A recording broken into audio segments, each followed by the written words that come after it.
up some barbecue for you.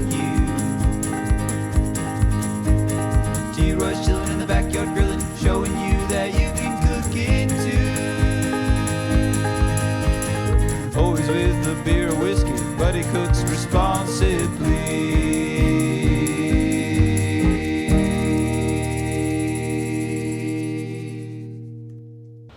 Hey everybody, welcome to T-Roy Cooks and welcome to another Tuesday Chatting with old T-Roy. Appreciate all the feedback and the questions we had from last week's live chat. And I'll probably do next week will probably be another live. I'm thinking about alternating these where one's taped, one's live, next one's taped, next one's live, you know, that kind of thing. Also, I got a nice 50 millimeter Canon lens on my Canon EOS Canon EOS R. Anyway, I'm really loving the camera, and that's a 1.2 f1.2 50 millimeter lens on here, so hope it looks good. If it doesn't, y'all let me know. And again, how's the sound? Sound I think is going to be okay. I can always adjust that in post and editing. But yeah, man, we had just enough questions from last week's chat. Y'all left enough questions in the comment section for this particular chat video, so I appreciate it. If this is the first time you're joining one of my chat videos, this is where I answer your questions. If you got a question for me, just ask it in the comment section right down below. If you got the video full screen, just collapse it a little bit and you'll see the comments down below. And if there's anything good, interesting, stuff like that that you may be wondering about, check out the description box. Just hit show more down beneath the video. That'll open the description box. I'll have a list of the questions in there along with hopefully where at in the video they are so you can find them quicker. But if I happen to miss that one week, I hope you guys that have helped me in the past come through, and if you do, I'll pin your post that you leave in the comments showing what the time frames are and where each question is. Well, let's get to it, man. What do you say? Oh, cheers to you. And what are you drinking? You're asking? I'll tell you what I'm drinking. Man, this is becoming one of my new favorites other than the badge. This is a Deep Ellum Lager. This is, again, from the Dallas area. Really, really good stuff. I love this, man. It is 4.8% alcohol. Let's see if it says anything. It just says it's a throwback lager. Crushable crispiness that will leave your thirsty fans an encore. Oh, leave your thirsting fans for an encore. Okay, there you go. Enough about all that. Let's get to some questions. First question we got comes from Tim McKusker. He says, T-Roy. What's up, Tim? How you doing, man? He says, I'm looking to get a LSG, Lone Star Grill, offset smoker in the near future. And in the chat, you mentioned wanting another Lone Star Grill. Yeah, I want to get one of the 24-inch because it's the pipe, not the squared looking one I've got now, the 20-inch. It's the pipe. I like the pipe ones, man. It says, what do you see as the differences between the 20 and 24-inch tube and the vertical cabinet models outside of the obvious space differences? Thanks for the live chat, and the time zone works for me. Okay, so if I'm doing a 2 p.m. Central Time, 3 p.m. Eastern for my live chat, that works for you, Tim. Works for me, man. It really does. Hope it works out for a lot of you guys. You know what I noticed? I noticed that I'm picking up a lot of the UK because that's evening time for them. You know, like 8 p.m., something like that. You know, 9 p.m. on their time. So I get quite a few from the UK joining in. Let's see. I did find out, too, if I do it at 2 p.m. my time, that's 5 a.m. in Australia. So my Australian buddies out there, man, I apologize. I may do a live chat every once in a while at a different time that's more conducive to you guys out there in Australia, because I got a lot of you fans out there. I love all you guys. Tim's question, though. Man, I'm just old-fashioned, Tim. The 24-inch you're going to need to have, or they actually come with baffling plates, you know, so tuning plates, you call them, so you can tune the pit to how you like it to cook in different zones, different areas in the cooking chamber. The 20-inch, those 20 inches do not have any kind of a tuning plate, all right? The way that it's designed, you've got a main baffle between the firebox and the cooking chamber. And the fire comes in, from the firebox, goes up to the top rack, goes over the top rack of the cooking chamber, goes down, and a lot of that heat and smoke goes out of the smokestack. And then what's left comes back across the lower grate. So that's why there's probably about a 20-degree difference between the upper and lower grate, give or take a little bit. But one thing I did notice on the 20-inch, it seems to produce a little bit more smoke coming out of the stack. And again, I attribute that to the design of it. Very rarely do I get a thin blue smoke out of the 20-inch Lone Star grill. It just may be the wood I'm using. Maybe I just hadn't figured out how to operate it yet, but I'm still learning on it. I've had it almost a year now, if not a year. But man, I'm just old-fashioned. I just actually prefer the old style pipe smokers like the 24-inch Lone Star or my Yoder Wichita, or you know, even I haven't cooked on a reverse flow, but man, like the Lang is a good one. Jambo Pits is good. You know, all those kind of things. The main thing with reverse flows, if you weren't aware, most of the reverse flow cookers, they cook at a constant temp within the cooking chamber from side to side, up and down. All right, as far as I know. I mean, like I said, I've never cooked on one. I've never actually seen one in person. But I like the regular stick burner, traditional pipe offset, man, because you can tune it the way you want. You can got different zones of cooking if you want, and that's just, I learned cooking on that from my Yoder Wichita. I just love cooking that way, man. It's what I'm used to. So if you haven't done any kind of stick burner cooking, just find you a nice pit that you like, has the right features you like, get it, practice on it, and then you will fall in love with it. You will love the food that you cook on it, and you know, as long as it's a good built pit, you know. We're talking like probably $1,500 and more, you know. Anyway, that's a great question, Tim. Not really rhyme or reason. The cabinet smokers are also great. Another thing on the 20-inch, the firebox is smaller. Okay, so on the 24-inch and from what I hear on the cabinet smokers, I haven't really checked on the cabinet smokers too much from Lone Star Grillz. I think those cabinet smokers and the 24-inch all have the same firebox, which you can put a full like 18-inch stick in. On the 20-inch, I think the max length in there that you really should put in there is maybe an 8-inch, okay? Preferably a 6 to 8-inch, 6 or 7-inch. So another big difference. If you got a regular splits from your wood person, you know, your wood monger, you probably have to cut them down a little bit. That's what I'm saying. Let's go to another question there. Appreciate the question, Tim. Cheers to you, brother. Thanks for the support. Next question comes from my good friend Jetil over in Norway. Man, I should have wore your hat today. Jetil sent me a really nice hat that says Norway across it. Elton's Barbecue Pit. Put a link for his channel down below. Y'all can check him out. He's a great, great guy. He's a wonderful friend. I've been friends with him for several years now, I believe. And man, we chit-chat every once in a while. He sends me pictures of when he's out snowing in the Netherlands out there, man. Driving me crazy. I'm out here sweltering, 100-degree heat. Anyway, go check out his channel. He's got a great channel on YouTube. Elton's Barbecue-Pit. BBQ-Pit. All right, he says, hey, brother, quick question. Briquettes or lump charcoal in the slow and sear? Thanks for a great live session. You're quite welcome, Jetil. I appreciate it. Man, the slow and sear is 304 stainless. It can handle briquettes or lump. In fact, I recently did a cook using all lump. Can't remember what I did. Anyway, it held up fine. It does fine. You're not going to hurt that 304 stainless, and it's thick stainless, okay? It ain't going to rust on you, ain't going to degrade. It's good stuff. I would say if you're going to use lump, that's more for searing stuff. You won't get an even burn, of course, and you'll get a lot hotter temps in your cooker. Now, if you're just wanting to do a low and slow, use briquettes. It's a more even, slow, consistent burn. You can get the temps low. It's hard to get the temps low using lump without the lump smoldering. So, just my 2 cents. Hope that helps, Jetil. Appreciate the support, my brother. And a big time cheers to you and everybody else over in the Netherlands. All right, next question is from Mike Ruiz Esparza. He says, T-Roy, bro. What's up, Mike? How you doing, man? Cheers. He said, Mike's been around a long time. I'm just picking with him. He says, what's your opinion on the Weber Briquettes?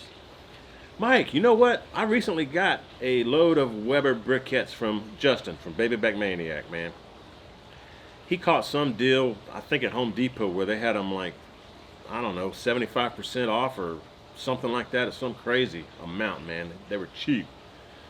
So he bought like almost a pallet of them, it seems like. He loaded his truck down, okay? Well, it's too much to hold in his garage, so he wanted me to take some off his hands. So, Justin, thank you for the Weber Briquette charcoal.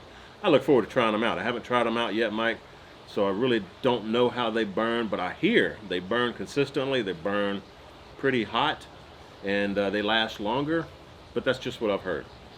We'll find out, because I'm used to Kingsford. I'm actually trying out some Royal Oak right now that I got from Justin also. Man, Justin's the guy to go to if y'all need some charcoal briquettes or lump. Anyway, Justin, thanks again for all the charcoal, put it that way. But I'll be trying that Weber briquette out soon, okay, Mike? So just stay tuned, my man. TBS Me says, hey, T-Roy, guy had a question for you. Hit me. He says, I have a Yoder Loaded Wichita and a 22-inch Weber Kettle. I love them both. Thinking about adding a Santa Maria attachment to the mix. Okay, the attachment is for your Weber Smoky Mountain. I'm sorry, for your Weber Kettle.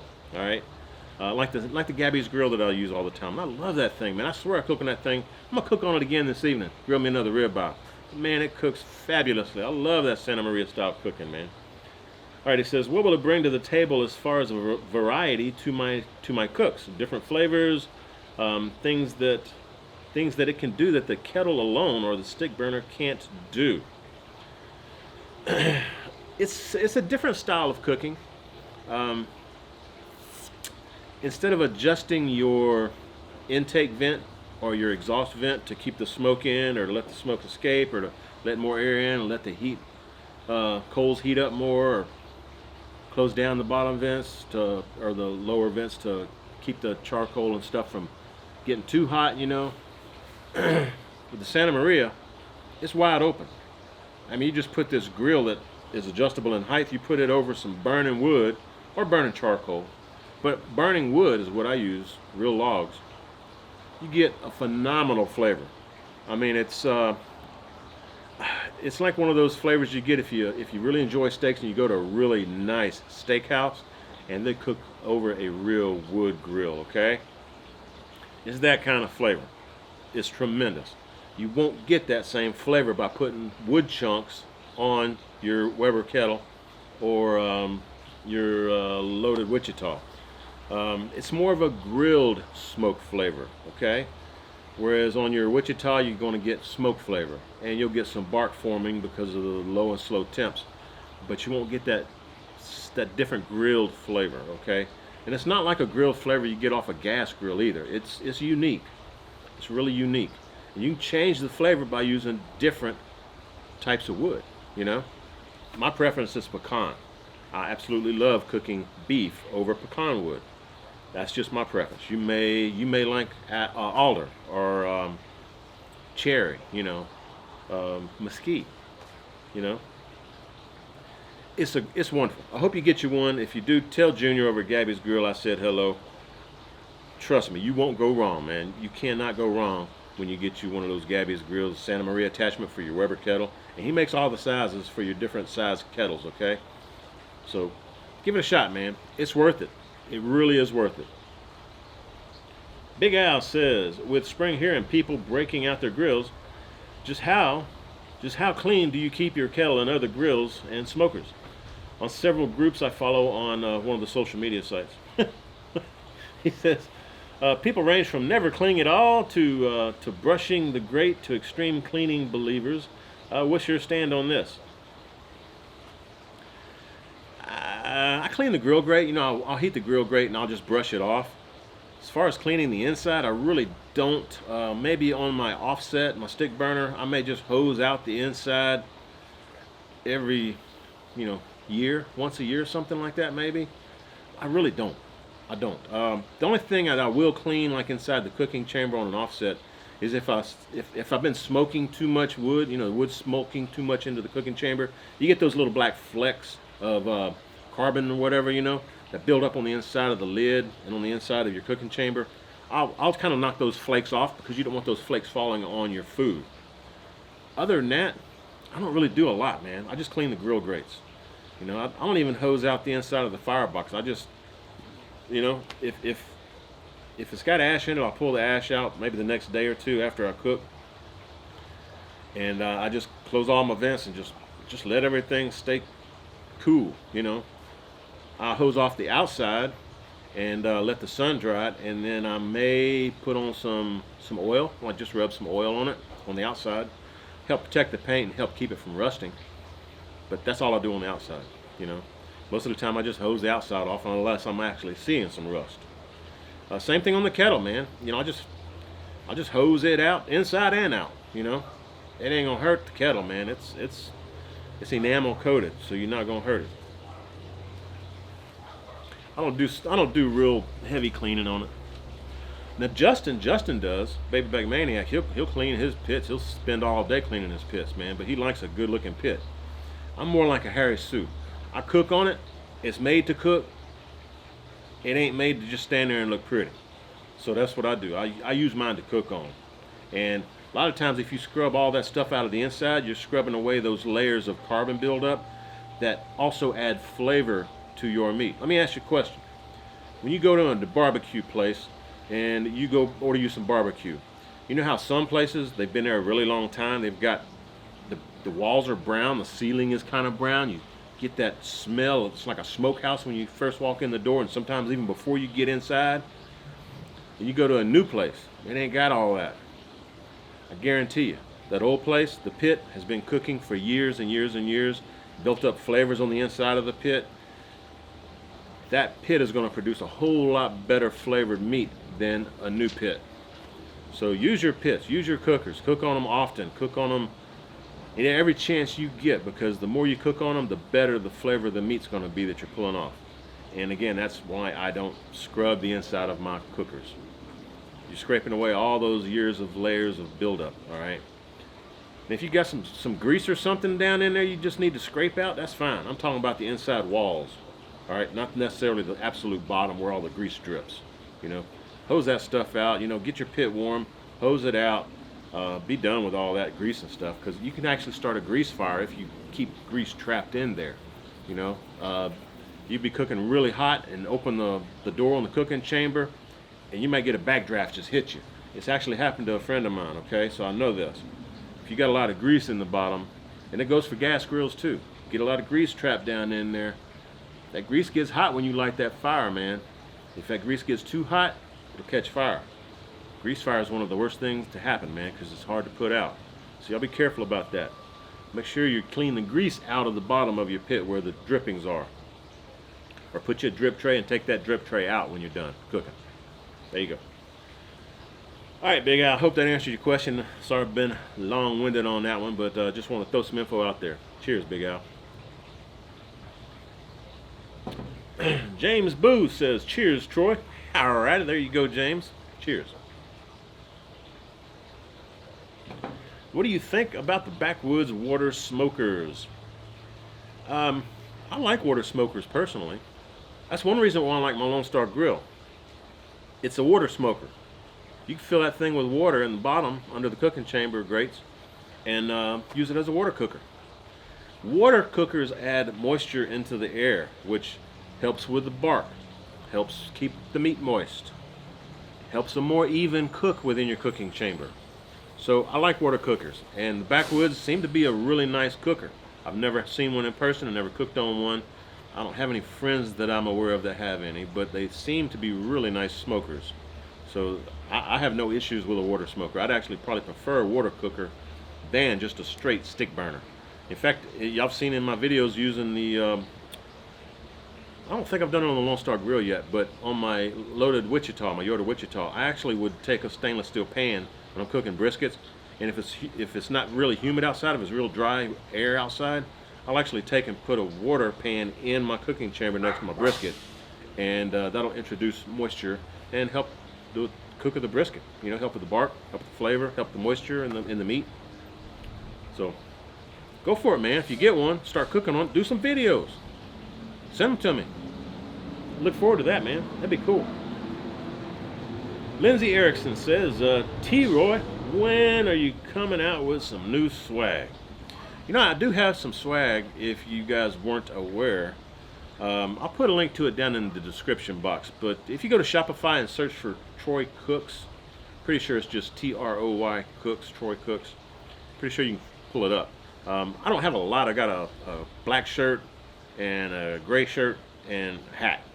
That's all I got right now. I'm working on some new designs, trying to save up some money because it's quite pricey to have all this stuff done ahead of time. But I like good quality stuff. So that's why I'm taking time and doing it. Anyway, yeah, I'll have some new swag coming out before long, but if you're interested in it now, I do have some available. Check it out. You know, maybe once I get all that inventory cleared out from that first run, I'll come out with a new run, you know, a new batch, and it'll have a different logo design and stuff on it. It's cool. I'm working on it, but it's cool. Trust me. And some new hats, you know, different style hats and stuff, different colors. I really would like to get some of these shirts. These Columbia shirts, man. Get some of these, put a little T-Roy on it or something, you know. Or T-Roy Cooks on the sleeve or something. Heck, I don't know, man. But these are pricey. I mean, just at my retail store, they're like, I don't know, 55 bucks or something like that. Around 50 bucks. I love them, man. I love these shirts. Lindsay, thanks for the question. I appreciate it. Check out Shopify. Check out the links down below in the description, all right? Steve O says, how do you cook country style ribs? Steve O. How you doing, Steve? oh, there you go. Appreciate it, man. Cheers. Country style ribs. Man, talking about the Santa Maria a while ago, I love cooking country style ribs on my Santa Maria.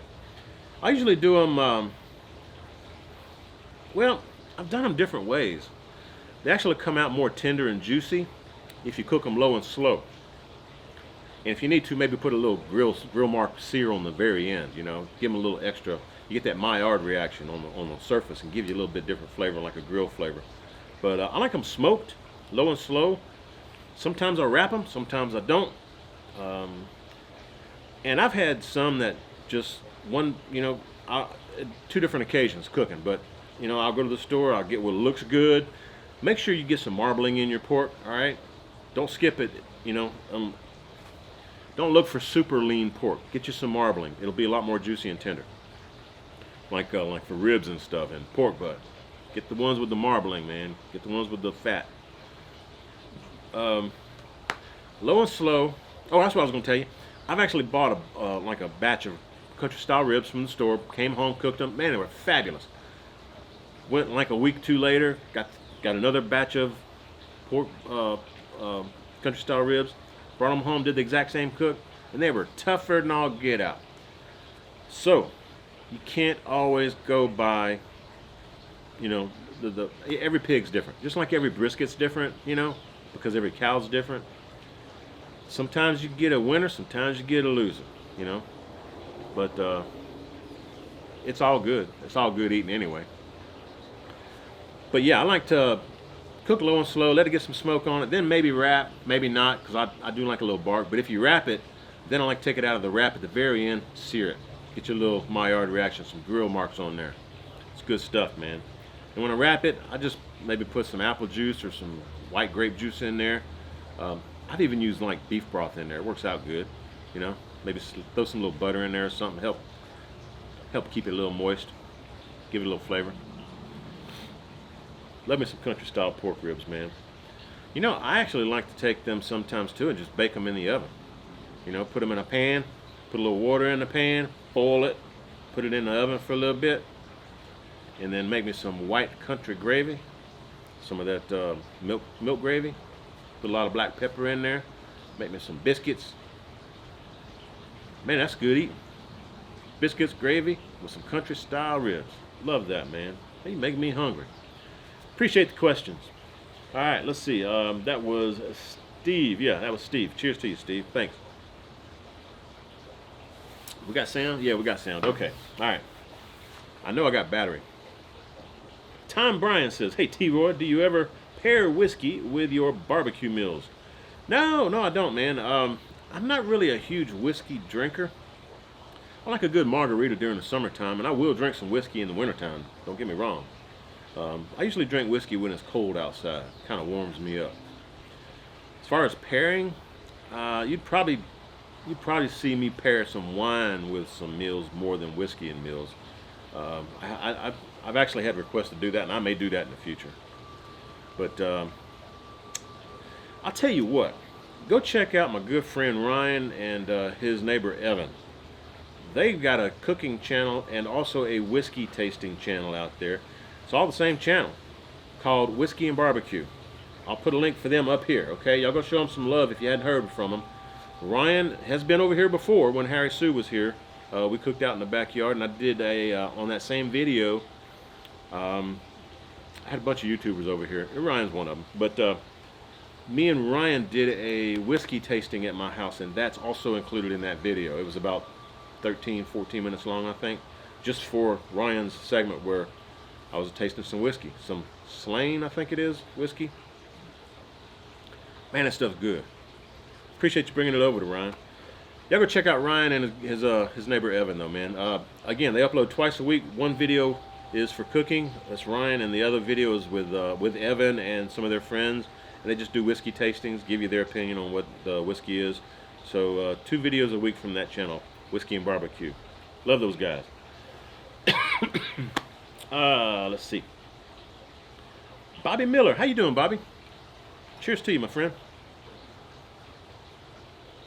Bobby says, Troy, I was wondering if you had any damage to the one-touch cleaning system on the Weber Kettle when using your GABBY'S Santa Maria grill attachment with the high heat from using wood.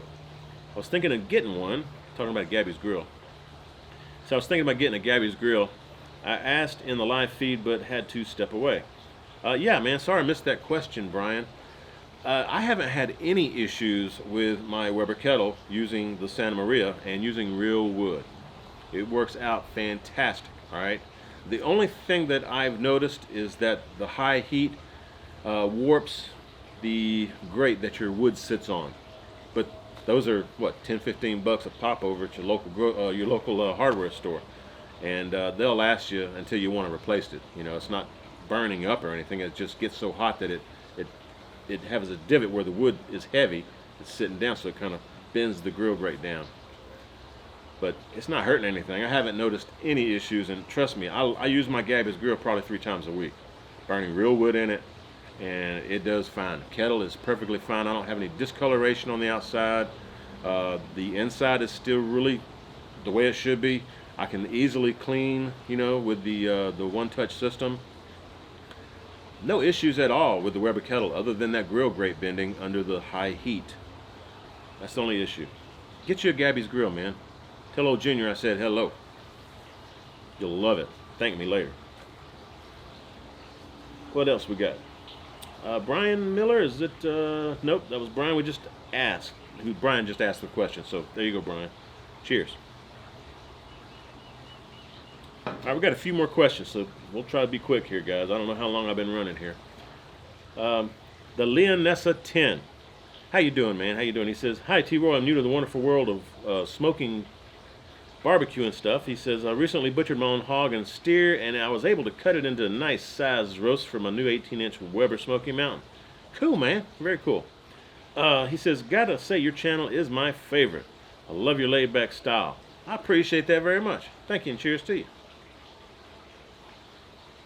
All right, the question, he says, but I am curious, what is responsible about your cooking? Not a whole lot. It's just a saying, man. It's something that my wife came up with at the end of one of my videos when I was signing off. And it just kind of stuck. You know, it's catchy. Helps you remember my channel, you know. But I think, you know, as far as responsible, I tried to teach people what I know so that they don't make mistakes. You know, I mean, you're still going to make mistakes. I still make mistakes. But if I can help you avoid a lot of the most common mistakes by me showing you the proper way to do something or the proper way to go about it, that's what I'm here for, man. I'm here to help you guys out. I just love to cook. I enjoy making these videos. I enjoy interacting with all you guys. So me being responsible is just sharing knowledge with my fans and with anybody who asks, you know. That's what it's all about. Love you guys, man. Want y'all to do well out there. Impress your friends and family and neighbors and all that. All right. Doug Duncan's got a question. He says, Oh, first he says the picture looked great along with the sound. I appreciate that. Thanks, Doug. Thanks, man. It's my new Canon EOS R, and I've got a VidMic Pro, a Rode VidMic Pro Plus on the camera for my sound.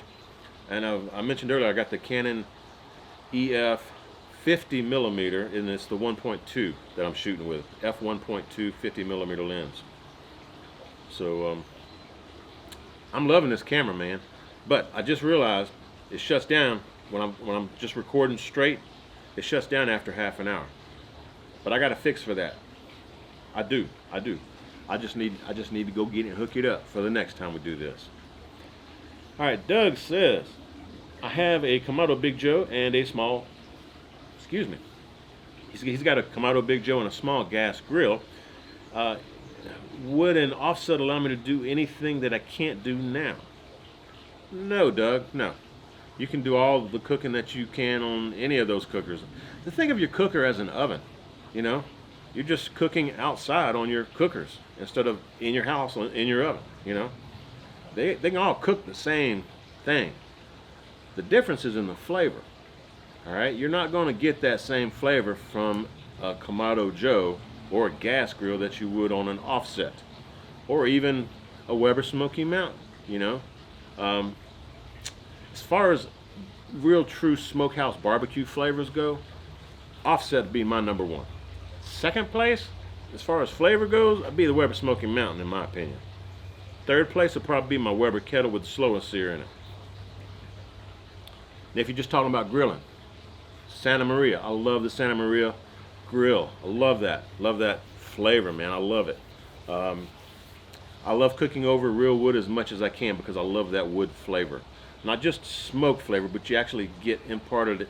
You know, like when I'm doing the Santa Maria cooking, there's a hint of the smoke flavor, but you get flavor from the wood burning beneath and putting some char and stuff on your meat, you know. It adds a little flavor that you don't get from doing low and slow on your offset. Just different styles of cooking on different styles of cookers get you different results as far as flavor, texture, bark, tenderness, that kind of thing, you know. They all can cook the same thing. Just different flavors. Depends on what you like, man. Like sometimes I'm just in a rush, I'll fire up my gas grill. But I don't get near the flavor that I do when I'm firing up my Weber Kettle using the Santa Maria. Or if I want to, say, take those pork country style ribs and smoke them in my offset for a little bit, or on my Weber Smoky Mountain for a little bit, I'm going to get a different flavor than if I grilled it on my gas grill. There you go. Anyway, Doug, you've been around a while. I appreciate the support, man. Cheers to you. Thanks for the question. All right, last question, guys. Chevy Man. Oh, Chev Man, 1966. T-Roy, you make smoking look so easy. Appreciate that, man. Check out my old videos. Go back and look at my old videos. You can sort by date. You know, and I come a long way, man. I really have. I've learned a lot. And I've had a lot of good friends here on YouTube that have helped me come along as well. So I'm just passing along, you know, passing along what I've known, or what I've grown to know. Passing knowledge. That's what I'm doing. Trying to keep the spirit alive. Like I mentioned earlier, help all y'all keep from making the same mistakes I did when I was a rookie. But anyway, he says, what meat would you recommend for a first timer? For, I guess, first barbecue cook? Excuse me. I would recommend probably pork butt or some pork ribs. Those are pork butt is like one of the easiest things to cook. Chicken's actually one of the hardest. Pork ribs are pretty easy. Brisket's very hard. You know, until you get the hang of it. Yeah, I'd say pork butt or pork ribs. That'd be, you know, plus, like, you know, on pork butt, you get a lot of the pork juice, you know, the fat rendering out, and that's going to help season your cooker. So if you got a brand new cooker, something like pork, that chicken will help too, because chicken's usually pretty fatty if you get the darker meat. But you know, try to choose some meat that's got some fat on it. That'll help season the inside of your cooker when you fire it up. Anyway, that's all I got, guys. Sorry for the throat here. I guess we got some pollen in the air or something. It's springtime, you know. Beautiful day though here in Texas, but it's supposed to be raining the whole next week here, whole rest of the week. So I thought I'd try to sneak this one in. Thanks again for all the questions. If you've got questions for me, ask them in the comment section down below. Stay tuned next Tuesday. We're going to probably do a live chat next Tuesday, 3 p.m. Eastern. So that'll be noon time on the West Coast of America. Anyway, appreciate y'all watching. Hope y'all enjoyed this. If you did, give me some thumbs up. Hope you share the video. When you do, please tell all of your friends that T. Roy cooks responsibly. Cheers, everybody. We'll see y'all next time. It's a wrap.